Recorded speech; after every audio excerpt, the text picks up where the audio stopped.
He's one of New England's biggest sports celebrities and notable philanthropists. But while Patriots-owner Robert Kraft and his team usually make news on Super Bowl Sunday, this week, as you have probably heard, he's in the headlines for a very different reason. He's being charged with soliciting another to commit prostitution. Kraft was officially charged with 2 counts of soliciting prostitution in Florida yesterday, along with 24 other men, all caught up in a wider investigation into sex trafficking. Prosecutors say Kraft visited the Orchids of Asia day spa in Jupiter, Florida twice in January, the day before and the morning of the AFC Championship game, just weeks before the Super Bowl. And while he and his attorney are vigorously denying the charges, police say they have some pretty unimpeachable evidence. The video that we obtained, it shows the act that took place. The misdemeanor charges are unlikely to result in any jail time, but if convicted, Kraft does face a mandatory fine, 100 hours of community service, and a class on the dangers of prostitution and human trafficking. He could also face penalties from the NFL, which said in a statement yesterday, quote, "Our personal conduct policy applies equally to everyone in the NFL. We'll take appropriate action as warranted based on the facts." So in a city where the Patriots owner is known as much for his philanthropy as he is for his football team, is the Kraft name forever tarnished? Joining me to discuss our national NFL reporter for the Boston Globe, Ben Volin, and Peter Roby, former athletic director at Northeastern University. Thank you both for being here. Let me ask you two, was the reputation that Bob Kraft had amassed before this, the almost myth around him as a man, was it the result of the Patriots' incredible success with him as an owner, or the really remarkable amount of philanthropic work that he and others in his family have done here in the Boston area? Was it a combination of the two, do you think? Well, I think it depends on who you're talking to, because there's a lot of agencies and beneficiaries of that philanthropic largesse. You know, he and his wife, Myra, for years and years had done so much in this community, even before the Patriots were successful. And obviously those that are big football fans are going to see him in light of the work that he's done to build an incredible franchise that's, you know, dynasty in the making right now. So I think it depends on who you talk to, but for sure he's done it on both sides. What do you think? Do people make that distinction in the world of the NFL, or do those two things kind of go together? Kraft, the incredibly successful owner, and Kraft, the guy who does his own good deeds around the city. Yeah, I would say there's a lot of shock at seeing someone of Kraft's stature being involved in this, and of course a man of his wealth being caught up in a strip mall, Asian spa like that. That was, I think, a shock to a lot of people, considering all the good things he's done in the city of Boston as a benefactor around the region. And of course, not only solidifying the Patriots in their role here in New England 25 years ago, but obviously building one of the greatest dynasties ever.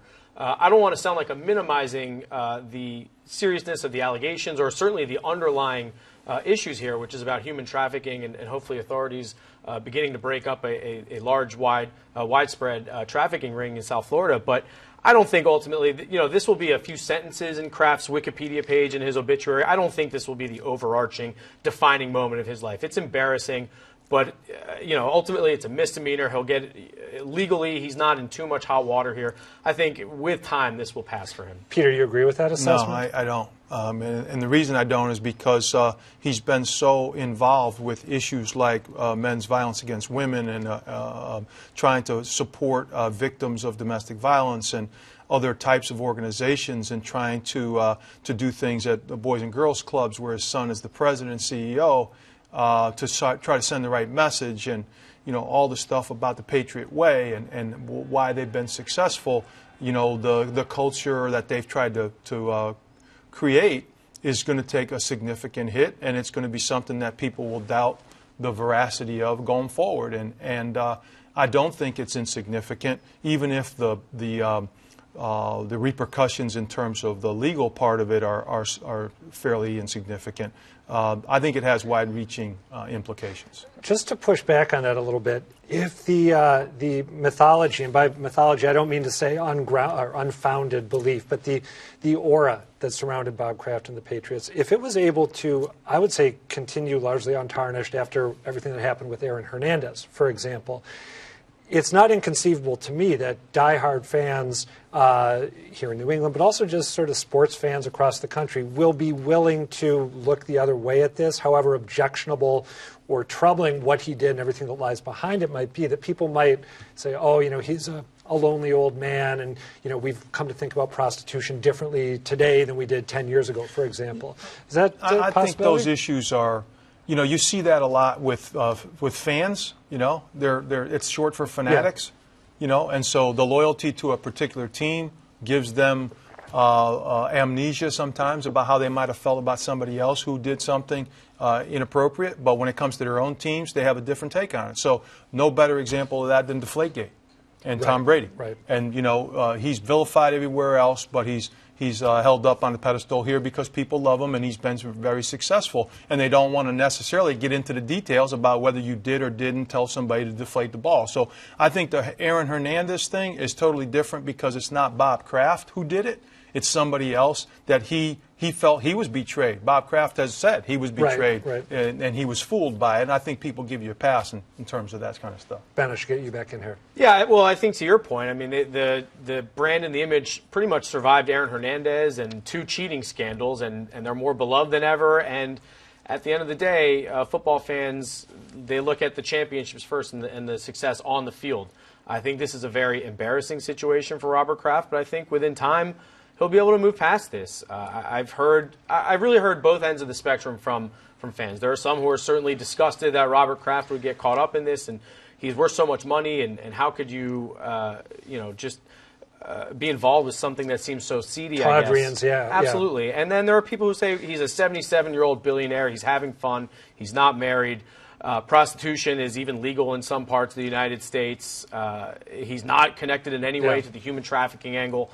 So, I think it's more embarrassing than anything else. And I really do think with time, this won't outdo any of the good that he's done around town or with the Patriots. Does part of the way this plays out depend on how the NFL chooses to handle it and what Roger Goodell does? Because it seems to me like if Kraft gets a stiff penalty, for example, if he is suspended for a year, I don't know if that's likely to happen, but it's a possibility.